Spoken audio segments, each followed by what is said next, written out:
Para kay Lanao del Norte Congressman Zia Alonto Adjong, walang indikasyon siyang nakikita na idedeklara ni Pangulong Ferdinand Marcos Jr. ang martial law.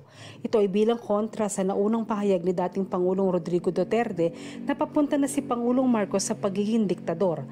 Ayon kay Adjong, kahanga-hanga ang hindi pagganti ni Marcos sa mga masasakit na pahayag ng pamilya Duterte, gaya na lamang ng banta ni Vice President Sara Duterte na ipahuhukay ang bangkay ng yumaong President Marcos Sr.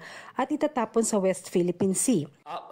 Wala akong nakikitang indikasyon o karakteristik ang Pangulong Ferdinand Bongbong Marcos na masasabi kong leaning towards dictatorship.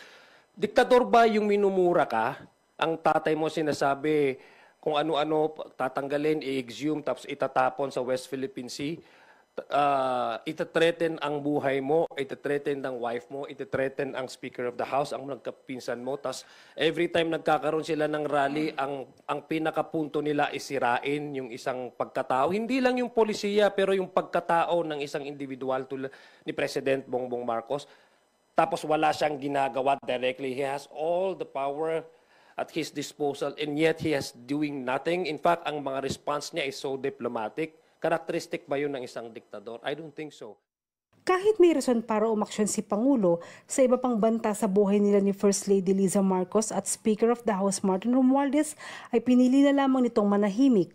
Sa halip, sabi ni Adjong, ay mas gusto pa din ng Pangulo na maghayag ng saloobin sa mahinahon at diplomatikong pamamaraan.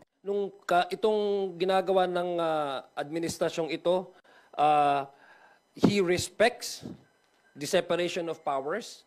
He does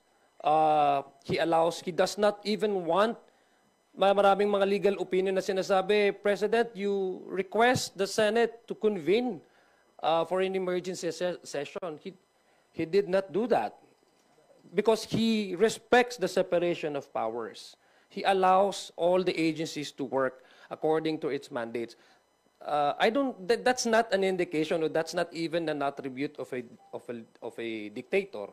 Di ba? Wala naman ho sa administrasyon niya na may nakaupong citizen na Chief Justice na nakuwaranto o kinasuhan. Wala ho sa administrasyon niya na may sitting senador na kinasuhan at pinakulong. Ako si Jess Suerte para sa Kwentong Politiko.